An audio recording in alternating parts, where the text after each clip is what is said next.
Good evening and thank you for joining us. With the warmer temperatures as of late, the ice on rivers and lakes around northwestern Ontario is beginning to thin and become more dangerous. That's why area police officers learn what it's like to be submerged in icy waters should they find themselves in a similar situation on the job. Alana Pickrell reports. And then just breathe, buddy. Yeah, just breathe. Yeah, long breaths in, long breaths out. Okay. 11 OPP and 2 Anishinaabe police officers made the plunge into the cold water of Lake Superior for a different kind of training. As warmer weather slowly chips away at the ice on the lake, snowmobilers and other residents are at a greater risk for falling through. In preparation for a rescue that officers hope they'll never have to make, Constable Andrew York says he's getting in voluntarily so he knows what to do. The body goes through a set of kind of responses, so we'll be acclimatizing ourselves to that for the first minute. We'll be trying to catch our breath, and then we'll be trying to crawl out of the water or have someone rescue us by throwing a rope. One by one, officers fell into the cold lake water and waited for 90 seconds, fully submerged from the neck down.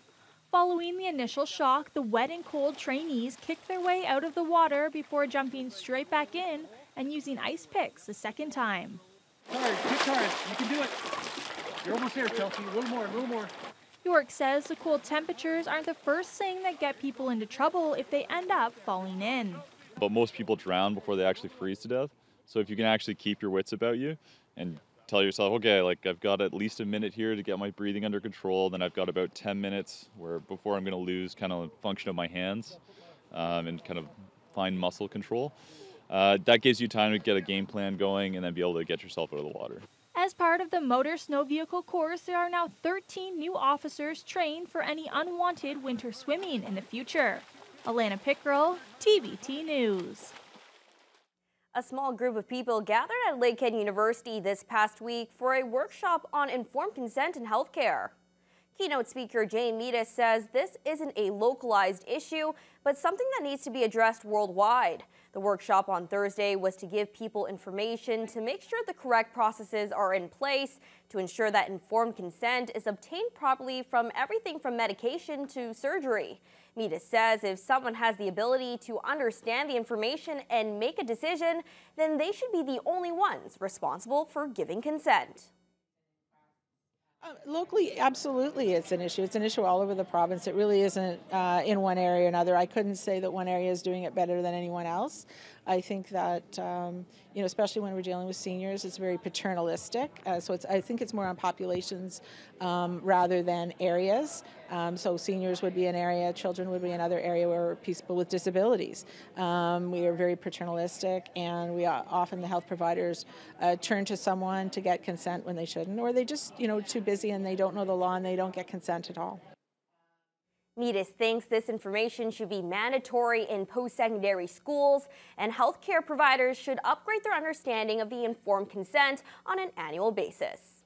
Confederation College celebrated Canada Water Week with a free educational event at the college's Tech Hub today. It was centered around water's importance to the community and future growth. Tyler Kelleher has a story.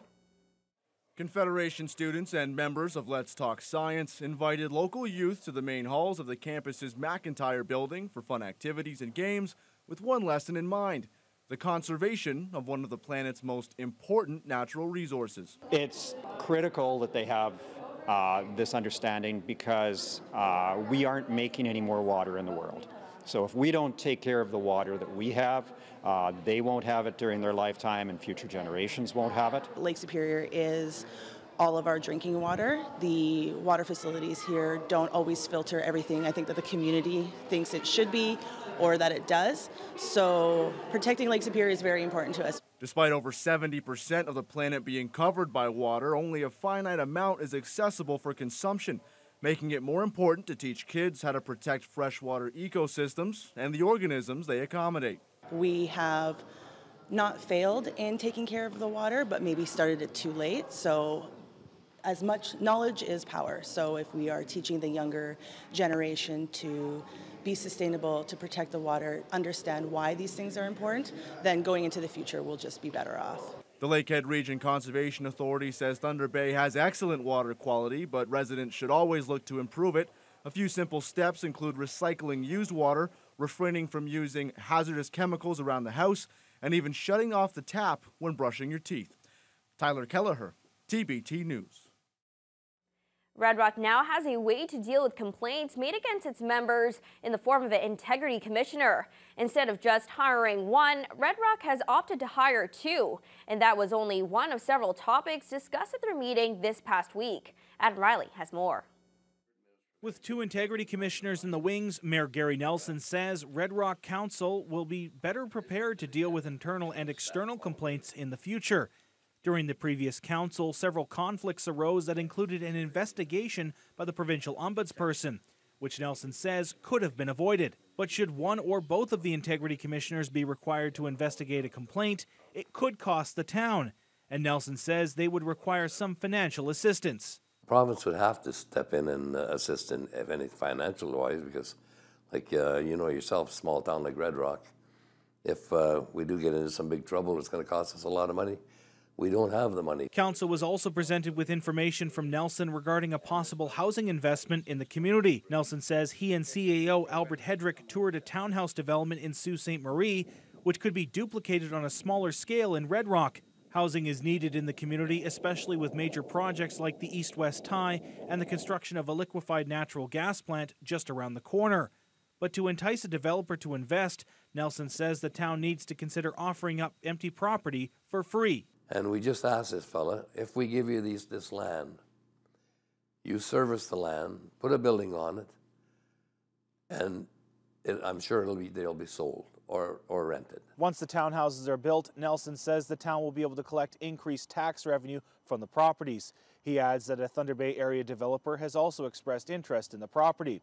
Town infrastructure was also discussed at the meeting, specifically pertaining to the Highway 628 bridge. Nelson says both the town and consultants agree the bridge will need to be replaced eventually. Each year, an assessment on the structure is made, and the town spends money where it can to provide upkeep, but a total replacement would be next to impossible.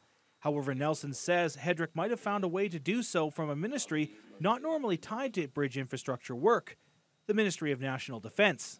The bridge was there in 1937, and it shows workers working on it, whether they were mill workers or somebody from the prisoner of war camp, because there is a guardhouse situated right at the bridge at that time. That was 1937. They didn't start clearing the land for build a town until 1940, so the town didn't build the bridge. Nelson says as the town gathers more evidence, he hopes either the provincial or federal government will take ownership of the structure. Adam Riley, TBT News.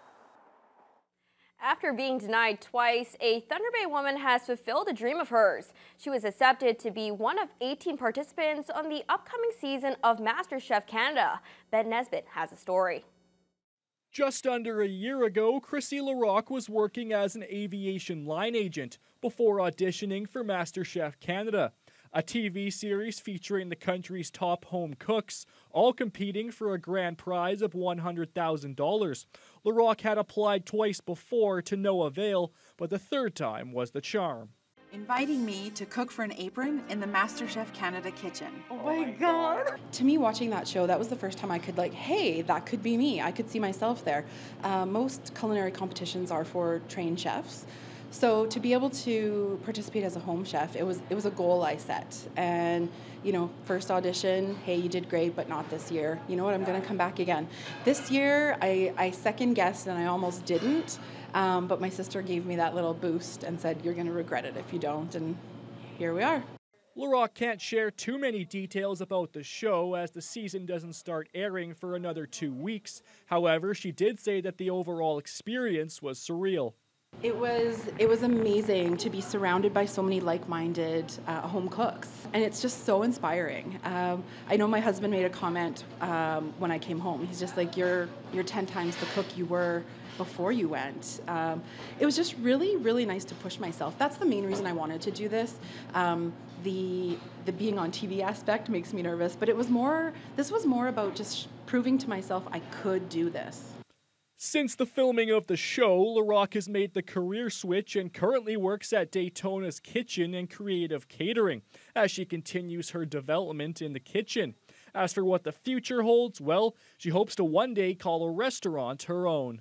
Yes, that is on my bucket list. My husband and I actually joke at home when I try a new recipe or something really amazing. I know it's good when he says, "Okay, this has to go on the menu," and that's for my one-day restaurant.